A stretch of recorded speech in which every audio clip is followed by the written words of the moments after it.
আসসালামু আলাইকুম রহমতুল্লাহি ওবরাকাতুহ। আলহামদুলিল্লাহি ওয়াহদা ওয়াসসালাতু ওয়াসসালামু আলা মান লা নাবিয়্যা বা'দা ওয়া আলা আলিহি ওয়া সাহবিহি ওয়া মাওয়ালা। আচ্ছা, এরপরে আসি আমরা গাজওয়ায়ে তাবুক, ৪৪তম পর্বে গাজওয়ায়ে তাবুক। এটা খুবই গুরুত্বপূর্ণ একটি গাজওয়া এবং নবী সাল্লাল্লাহু আলাইহি সাল্লামের জীবনের সর্বশেষ গাজওয়া। নবম হিজরির রজব মাস, নবম হিজরির রজব মাস। এই গাজওয়ার মধ্যে মুসলিমদের সৈন্য সংখ্যা ৩০,০০০ আর রোমানদের সৈন্য সংখ্যা ছিল ৪০,০০০, ১০,০০০ বেশি। নবী সাল্লাল্লাহু আলাইহি সাল্লামের সাথে ছিলেন ৩০,০০০ আর কাফেরদের রোমানদের ৪০,০০০। এই যুদ্ধটা বিশাল এক শক্তির সাথে, মানে ওই যুগের বিশাল ক্ষমতাধর শক্তিধর রোমানদের সাথে এই যুদ্ধটা, মানে এর আগে মুতার যুদ্ধে তারা শোচনীয়ভাবে পরাজয় হয়। পরাজয় হওয়ার পরে তাদের মধ্যে একটা ভীতি ঢুকে। তখন ওই গাসসানী বাদশাহ সিদ্ধান্ত নিয়েছে এবার ব্যাপক আকারে মদিনার উপরে আক্রমণ চালানো হবে।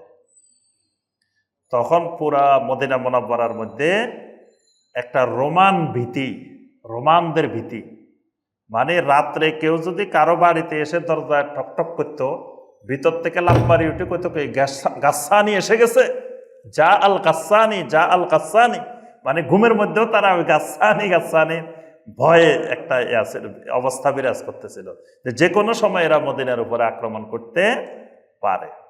এইদিকে এক দুষ্ট ছিল আবু আমর আর রাহেব। আবু আমের আর রাহেব মানে হলো দরবেশ, ফির সাহেব। রাহেব মানে কি? পীর সাহেব। এটা ওই জামানার পীর সাহেব। আবু আমের আর রাহেব। আল্লাহ রসুল বলছেন যে আবু আমের আল ফাসেক। হেরে ওই জামানার লোকে বলতো আবু আমের আর রাহেব। নবী সাল্লাল্লাহু আলাইহি ওয়াসাল্লাম বলছেন আবু আমের আল ফাসেক।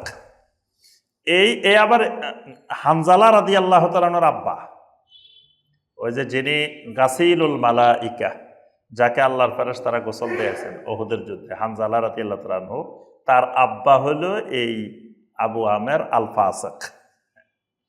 এই লোক আপনার আউস গোত্রের নেতা এবং খাজরাজ গোত্রেও তার বিশাল আধিপত্য ছিল, মানে পীর সাহেব মানুষ। আউসে খাজরাজে দেখেন যুদ্ধ চলে, কিন্তু আউসেরও পীর, খাজরাজেরও পীর। যুগে যুগে পীরদের বৈশিষ্ট্য কিন্তু এটা, সরকারি দলেরও পীর, বিরোধী দলেরও পীর, সব দলের পীর, সবাই তার দরবারে আছে। কিন্তু দেখেন আউসের খাজরাজের যুগ যুগ ধরে যুদ্ধ চলতেছে, সে আউসেরও পীর সাহেব, খাজরাজেরও পীর সাহেব। সে বিশাল আধিপত্য তার মদিনার মধ্যে। এখন যখন আল্লাহ রসুল সাল্লাল্লাহু আলাইহি ওয়াসাল্লাম মক্কা বিজয় করে ফেলছেন, হুনাইন বিজয় হয়ে গেল, তায়েব বিজয় হয়ে গেল, চারিদিকে বিজয় হয়ে গেল, কিছুদিন আগে মুতায়ও নবী সাল্লাল্লাহু আলাইহি ওয়াসাল্লামের বিজয়, এইটা আবু আমের আল ফাসেক আর সহ্য করতে পারতেছে না। এখন সে চলে গেছে এখান থেকে, সে ওই রোমানদের কাছে শামে চলে গেছে, মদিনা থেকে শাম চলে গেছে। শাম গিয়ে সে ওখানকার শাসকদের, গভর্নরদের দ্বারে দ্বারে ঘুরতেছে, মানে তাদেরকে উস্কানি দিচ্ছে মদিনার উপরে আক্রমণ করার জন্য। এবং তাদেরকে বলতেছে যে তোমরা যদি খালি মদিনায় একটু আক্রমণ করো, মুহাম্মদ সাল্লাল্লাহু আলাইহি ওয়াসাল্লামের সাথে যারা আছে এদের অধিকাংশ আমার অনুসারী, মানে তাদেরকে বুঝাইতেছে এরা মুনাফিক, নাউজুবিল্লাহ, এরা আমার অনুসারী, তুমি আক্রমণ করলে দেখবে যে সেখান থেকে অধিকাংশ আমাদের দলে চলে আসবে। মানে মুহাম্মদের সাহাবীদের যে ওর সংখ্যা দেখতেছ, এই সংখ্যার অধিকাংশ আমাদের লোক, নাউজুবিল্লাহ। তো এদেরকে সবাইকে শুধু উস্কাইতেছে যে মদিনা আক্রমণ করো, মদিনা আক্রমণ। অর্থাৎ এই তাবুক যুদ্ধের পিছনে সবচেয়ে বড় ইন্ধন দাতা হলো এ আবু আমের আল ফাসেক। এই লোকটাই বেশি ইন্ধন দিছে খ্রিস্টানদেরকে। এরপরে রোমানেরা আপনার তখন সিদ্ধান্ত নিল যে মদিনার উপরে আক্রমণ করবে। আল্লাহ রসুল সাল্লাল্লাহু আলাইহি ওয়াসাল্লাম সিদ্ধান্ত নিলেন যে আক্রমণ করার সুযোগ দিবেন না, মানে মদিনা পর্যন্ত আসার সুযোগ দিবেন না, মদিনার আগে, মদিনার বাহিরে গিয়ে তাদের বিরুদ্ধে প্রতিরোধ গড়ে তুলবেন। এই জন্য নবী সাল্লাল্লাহু আলাইহি ওয়াসাল্লাম এই ৩০,০০০ সাহাবীকে নিয়ে 50 দিনের অভিযান এটা, আসতে যাইতে 30 দিন, আর সেখানে ছিলেন 20 দিন। আসা যাওয়ায় গেছে কয়দিন? 30 দিন। আর ওখানে অবস্থান করছেন 20 দিন। মোট 50 দিনের অভিযান এই তাবুকের অভিযান। আল্লাহ রসুল সাল্লাল্লাহু আলাইহি সাল্লাম ঘোষণা দিলেন, মান জাহাজা জাইশাল উসরা ফালাহুল জান্নাহ। এই তাবুকের অভিযানের নাম দিচ্ছেন জাইশুল উসরা, মানে কঠিন সময়ের সৈনিক। কঠিন সময়টা কি? এই সময় একদিকে প্রচন্ড গরম, গরমের সময় মুনাফিকরা একজন আরেকজনকে বলতেছে লা তানফিরু ফিল হার, খবরদার গরমের মধ্যে বাইর হইও না। এটা কোরআনে আল্লাহ পাক সূরা তাওবায় বলে দিয়েছেন। মুনাফিকরা একজন আরেকজনকে বলতেছে লা তানফিরু ফিল হার, লা তানফিরু ফিল হার, খবরদার এই গরমের মধ্যে বাঁচবে না, বাইরে যাবে না। আল্লাহ সুবহানাহু ওয়া তাআলা বলছেন, রাসূল আপনি বলেন কুল নারু জাহান্নামা আশাদ্দু হাররা, তাদেরকে বলেন জাহান্নামের আগুন এর থেকে আরো অনেক বেশি গরম, আরো বেশি উষ্ণ। আচ্ছা, একদিকে গরম, আরেকদিকে খেজুর পাকার মৌসুম। তাদের মেইন ফসল হলো খেজুর, তখন খেজুর পাকতেছে। তাহলে আবার একদিকে আপনার অনেক সাহাবি আছে, 30,000 সাহাবি পাইছেন জিহাদে যাওয়ার জন্য, কিন্তু ডাল তলোয়ার নেই। কাউকে যে ঘোড়া দিবেন, কাউকে তলোয়ার দিবেন, যুদ্ধের সরঞ্জাম দিবেন, সে সরঞ্জামে নাই। তাহলে 30,000 খালি হাতে 30,000 নিয়ে তো কি লাভ? আল্লাহ রসুল সাল্লাল্লাহু আলাইহি ওয়াসাল্লাম ঘোষণা দিলেন, মান জাহাজা জাইশাল উসরা ফালাহুল জান্নাহ। আজকের এই বাহিনীকে যারা রসদ যোগাবে, আল্লাহ তাদের জন্য জান্নাত রেখেছেন। সুবহানাল্লাহ। এখন সবাই প্রতিযোগিতা শুরু করছে, কার আগে কে নিয়ে আসবে। সুবহানাল্লাহ। এখন মহিলারা তাদের গহনা, হাতের বালা, গলার চেন সব খুলে খুলে এই তাবুকের অভিযানের জন্য দেওয়া শুরু করে দিয়েছেন। ওমর রাদিয়াল্লাহু তাআলা আনহু বলেন, এই সময় আমার অবস্থা একটু খুব ভালো। এই যে সময় নবী সাল্লাল্লাহু আলাইহি ওয়াসাল্লাম তাবুকের অভিযানে আহ্বান করছেন, মান জাহাজা জাইশাল উসরা বলছেন, তখন আমার আর্থিক অবস্থাটা একটু ভালো। আমি মনে মনে চিন্তা করলাম, জীবনে আবু বকরকে হারাইতে পারিনি, এবারেই মনে হয় আল্লাহ আমার সুযোগ করে দিছে যে আমি এবার এই তাবুকের অভিযানে আবু বকর রাদিয়াল্লাহু তাআলা আনহুকে হারাই, তার উপরে চলে যাব, বেশি দিব, মানে আবু বকর যা দিবে তার থেকেও আরো বেশি দিব। ওসমান রাদিয়াল্লাহু তাআলা আনহু বলেন, আমি চিন্তা করতে লাগলাম এবারের এই জাইশুল উসরায় সহযোগিতার ব্যাপারে আমি হয়ে যাব প্রথম। এইভাবে আপনার সবাই ধারণা করতেছে, তো সবাই এনে এনে কেউ তার সম্পত্তির 3 ভাগের 1 ভাগ, কেউ 4 ভাগের 1 ভাগ, যা আছে সবাই এনে এনে জমা দিচ্ছে এখানে তাবুকের অভিযানের জন্য। ওমর ইবনে খাত্তাব রাদিয়াল্লাহু তাআলা আনহু তার যা আছে অর্ধেক এনে এখানে রাখছে। সর্বশেষ আবু বকর as-সিদ্দিক রাদিয়াল্লাহু তাআলা আনহু, তিনি তার যা আছে সম্পদ সব নিয়ে আসছেন। সুবহানাল্লাহ। তখন আল্লাহ রাসূল সাল্লাল্লাহু আলাইহি ওয়াসাল্লাম বলছেন, মা আবকাইতা লি আহলিক, তুমি যে সব নিয়ে আসছো তোমার আহলের জন্য কি রাখছো? তখন আবু বকর রাদিয়াল্লাহু আনহু বলছেন, আবকাইতু লাহুমুল্লাহ ওয়া রাসূলুহু, আমি তাদের জন্য আমার আল্লাহ এবং আল্লাহর রাসূলকে রেখে এসেছি। সুবহানাল্লাহ। এই অবদানটা আর কেউ রাখতে পারে না, যে সব দিয়ে দিয়েছেন, দিয়ে আল্লাহ এবং রাসূলকে রেখে এসেছে। এটার উপরে কয়েকটা মাসালা আছে। কোন ব্যক্তি সমস্ত সম্পদ হেবা করতে পারে কিনা, ওয়াকফ করতে পারে কিনা। এই ক্ষেত্রে একদল আহলুল ইলম বলছেন যে সব করতে পারবে না, সর্বোচ্চ 3 ভাগের 1 ভাগ। কারণ তার সম্পদের মধ্যে ওয়ারিসদেরও হক আছে। এখন সে যদি সব দান করে দেয় তো ওয়ারিসরা তো কিছুই পাবে না। কিন্তু আপনার এক্ষেত্রে অনেক আহলুল ইলমের মত সবও হেবা করতে পারে, ওয়াকফ করতে পারবে। ওয়াকফ করতে গেলে কারো অনুমোদনই লাগবে না, ওয়ারিসের অনুমোদন লাগবে না। ওয়ারিসের অনুমোদন ছাড়াই কেউ চাইলে তার সমস্ত সম্পদ ওয়াকফ করতে পারে। হেবা করতে গেলে 3/1 করার জন্য কারো অনুমতি লাগবে না, কিন্তু সম্পূর্ণটা করতে চাইলে ওই ওয়ারিসদের অনুমতি লাগবে। ওয়ারিসেরও যদি রাজি হয়, তারাও যদি বলে যে সব দিয়ে দেন, তাহলে সব দেওয়া যাবে। তা আবু বকর যে এখানে সব নিয়ে আসছেন, এটা তার ওয়ারিসেরও আরো খুশি, ওনার থেকে ওয়ারিসের আরো বেশি খুশি। এই জন্য এটা দলিল, এই আবু বকর রাদিয়াল্লাহু তাআলার এটা দিয়েই ফকিরা দলিল দিচ্ছেন যে আবু বকর রাদিয়াল্লাহু তাআলা তো এখানে সব দিয়ে দিচ্ছেন। তাবুকের অভিযানে যা ছিল, তিনি যেদিন ইসলাম গ্রহণ করছেন তার কাছে ওই জামানার 40,000 দিনার ছিল। তিনি 40,000 দিনারের মালিক ছিলেন এই আবু বকর সিদ্দিক রাদিয়াল্লাহু তাআলা। যখন হিজরত করেন তখন 5,000 দিনার ছিল, মানে 35,000 দিনার হিজরতের আগে আল্লাহ দিনের জন্য খরচ করে ফেলছেন। 5,000 দিনার দিয়ে নিয়ে গেছেন। আর যেদিন তাবুকের অভিযান হয় সেদিন সামান্য, কত সেটা হাদিসে আসে না, কিন্তু সামান্য হলেও তিনি সব দিয়ে দিচ্ছেন যা আছে। এত 40,000 দিনারের আর 1 দিনারও নাই, সব আল্লাহর দিনের জন্য। সুবহানাল্লাহ। এখানে যেটা করছেন এটা হলো আপনার ওয়াকফ, ফি সাবিলিল্লাহ ওয়াকফ করছেন, জেহাদের জন্য, দ্বীনের জন্য।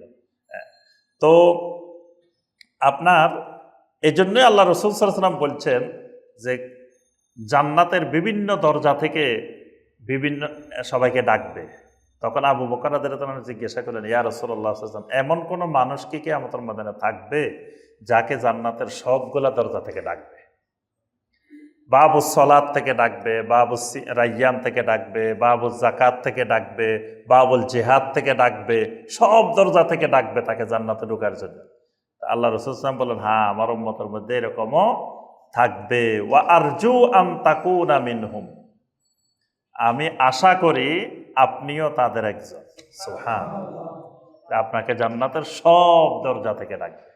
এই জন্য এই উম্মতের মধ্যে নবী সাল্লাল্লাহু আলাইহি সাল্লামের পরে সর্বশ্রেষ্ঠ ব্যক্তি আবু বকর as-সিদ্দিক রাদিয়াল্লাহু তাআলা। আচ্ছা, এরপরে একজন সাহাবী ছিলেন আবু আকিল, বুঝছেন? একজন সাহাবীর নাম হলো আবু আকিল। এই আবু আকিল কি করছে জানেন? সারা রাত ফানি সেচের কাজ করছে। সারা রাত পানি সেচ, মানে যে গাছে পানি দেওয়া লাগে, আমরা জমিতে পানি দিই না, সারা রাত পানি সেচের কাজ করে 2 সা খেজুর পাইছে।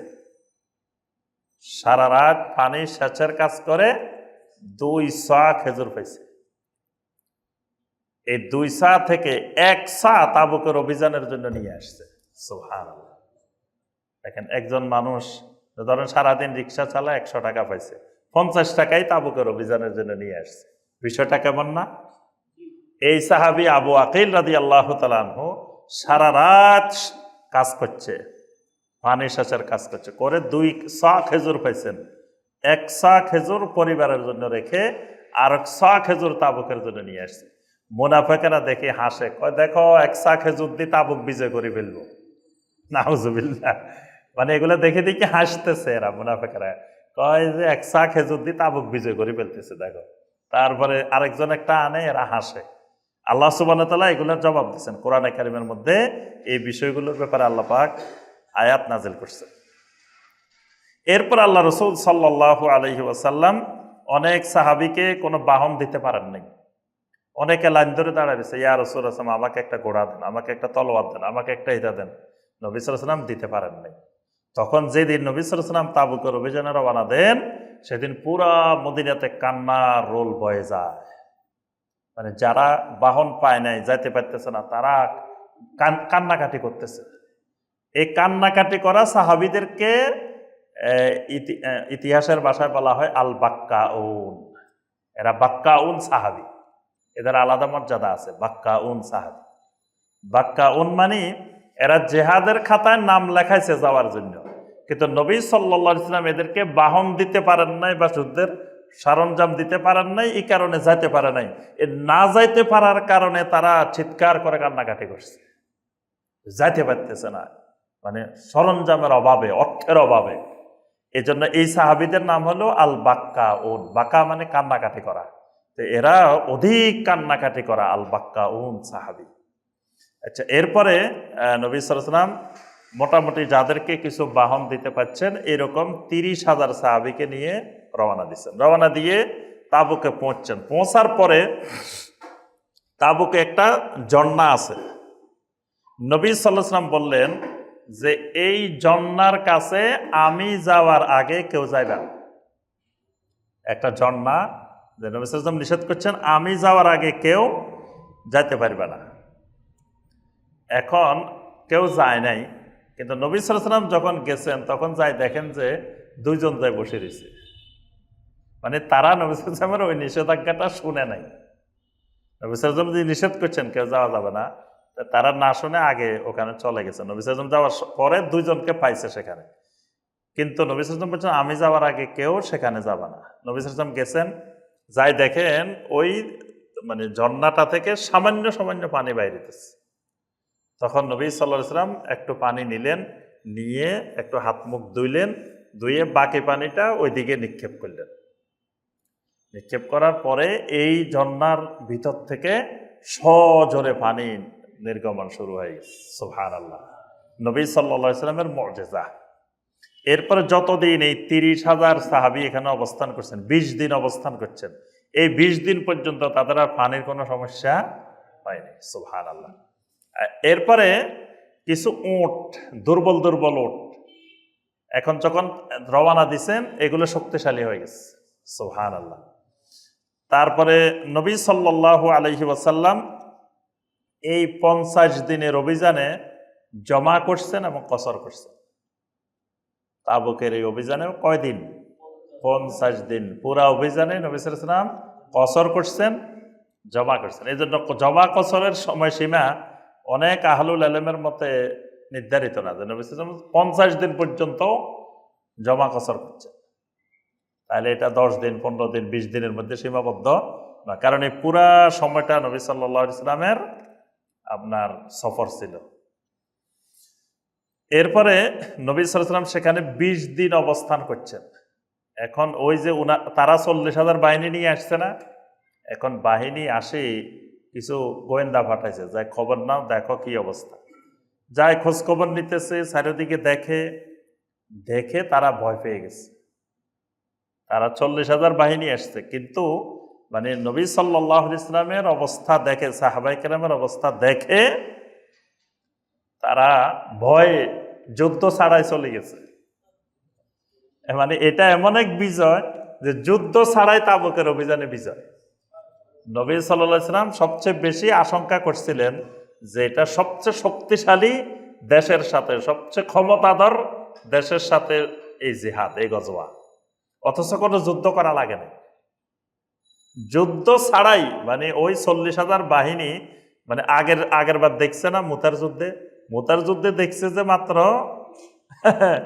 তারা বিশাল বাহিনী এসে তো সব পালাইছে।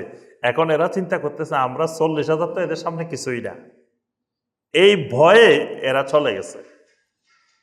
আল্লাহ সুবহানাহু ওয়া তাআলা এই অভিযানে বিনা যুদ্ধে আল্লাহ পাক তাবুকে বিজয় দান করছেন। এই যুদ্ধে একজন সাহাবী শহীদ হয়েছেন, কিন্তু যুদ্ধবিহীন শহীদ। উনি কি শহীদ? যুদ্ধবিহীন শহীদ। ওনার নাম হলো আব্দুল্লাহ জুল বেজাদাইন। গতকাল আমরা বলছিলাম আব্দুল্লাহ জুল বেজাদাইন।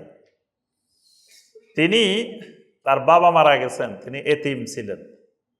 তো মক্কা মুকাররমায় তিনি ইসলাম গ্রহণ করলেন। পরে তিনি চাচাকে বললেন যে আমি হিজরত করে মদিনা চলে যাব। চাচা বলল যে চলে গেলে চলে যেতে পারো, জায়গা জমিন কিচ্ছু পাইবা না, তোমার বাপের যা আছে কিছুই দেওয়া হবে না, কোনো সম্পত্তি কিছুই পাইবে না, তুমি খালি হাতে চলে গেলে চলে যেতে পারো। তারপরে বলছে যে আমাকে সম্পদের দরকার নাই, তারপরেও আমি চলে যাব। এরপরে বলছে যে মানে রাগ করে তাকে মানে আঘাত করে, তারপরে বলছে তোর পরনের যা আছে এগুলো খুলি, তারপরে যাইবি, গায়ের কাপড় নিয়েও যাইতে পারবি না। তখন ওনার গায়ের কাপড় সব খুলে রেখে দিছে, পুরা উলঙ্গ করে দিছে, এবার যা। তখন তিনি দৌড়ায় তার মায়ের কাছে আসছে। তখন মা ছেলের এই অবস্থা থেকে ঘরের থেকে একটা কম্বল ছেলেকে আনি দিছে। তখন তিনি কম্বলটাকে ছিঁড়ে 2 টুকরা করে 1 টুকরা পড়ছেন, 1 টুকরা গায়ে দিচ্ছেন। এই অবস্থায় এই ছিঁড়া 2টা কম্বল নিয়ে 2 টুকরা কম্বল নিয়ে তিনি মদিনা চলে গেছেন। আল্লাহু আকবার। ইসলামের ইতিহাসে দেখেন সাহাবায়ে কেরামের জিন্দেগি, আল্লাহ পাক আমাদেরকে কত কিছু দিছে, কত নিয়ামত রাখছে, আর আমরা কোথায়? আর সেই সাহাবায়ে কেরাম কোথায়? আল্লাহু আকবার। কিছুই নেন নাই, জায়গা জমিন সম্পদ সব রেখে দিছেন, এমনকি ফরনের কাপড়টাও রেখে মক্কায় শুধুমাত্র এই 2টা ছেঁড়া কম্বলের টুকরা নিয়ে মদিনায় হাজির হয়েছে। নবী সাল্লাল্লাহু আলাইহি ওয়াসাল্লামের সাথে দেখা করছেন। দেখা করার পরে আল্লাহ রাসূল সাল্লাল্লাহু আলাইহি ওয়াসাল্লাম তাকে আসহাবুস সুফফার সদস্য বানাই দিয়েছেন। তিনি মসজিদে নববীতে থাকতেন। এরপরে তিনি এই তাবুকের অভিযানে যাওয়ার জন্য নবী সাল্লাল্লাহু আলাইহি ওয়াসাল্লামের কাছে অনুমতি চাইলেন। আল্লাহ রাসূল সাল্লাল্লাহু আলাইহি ওয়াসাল্লাম বললেন, তুমি যাইও না তাবুকের অভিযানে। বললেন যে, না ইয়া রাসূলুল্লাহ, আমার ইচ্ছা, মানে আপনার সাথে আর জিহাদে যাইতে পারি কি না পারি। কারণ তারাও তো বুঝতেছেন যে নবী সাল্লাল্লাহু আলাইহি ওয়াসাল্লামের সময় শেষের দিকে, কারণ ওই যে ইজা জা নাসরুল্লাহি ওয়াল ফাতহ, যখন বিজয় এসে যাবে, তো এখন তো আর নবী সাল্লাল্লাহু আলাইহি ওয়াসাল্লামের প্রয়োজন নাই। আল্লাহ পাক মক্কা বিজয় দিয়ে দিয়েছেন, চারিদিকে বিজয় দিয়ে দিয়েছেন, আল্লাহ রাসূলকে আল্লাহ যে কোনো সময় নিয়ে নেবেন। এখন তার আকাঙ্ক্ষা যে নবী সাল্লাল্লাহু আলাইহি ওয়াসাল্লামের সাথে জিহাদে যাবেন। নবী সাল্লাল্লাহু আলাইহি ওয়াসাল্লাম দোয়া করলেন, আল্লাহ মুশরিকদের জন্য আমার আব্দুল্লাহর রক্তকে তুমি হারাম করে দাও, কোন মুশরিক যেন আব্দুল্লাহর রক্তপাত করতে না পারে। তো উনি বলেন, ইয়া রাসূলুল্লাহ সাল্লাল্লাহু আলাইহি ওয়াসাল্লাম, কি দোয়া করে দিলেন? আমি যেই উদ্দেশ্যে আপনার সাথে জেহাদে যেতে চাই, আমার উদ্দেশ্য হলো আমার রক্ত কাফেরেরা রক্তপাত করবে, আমি শহীদ হব।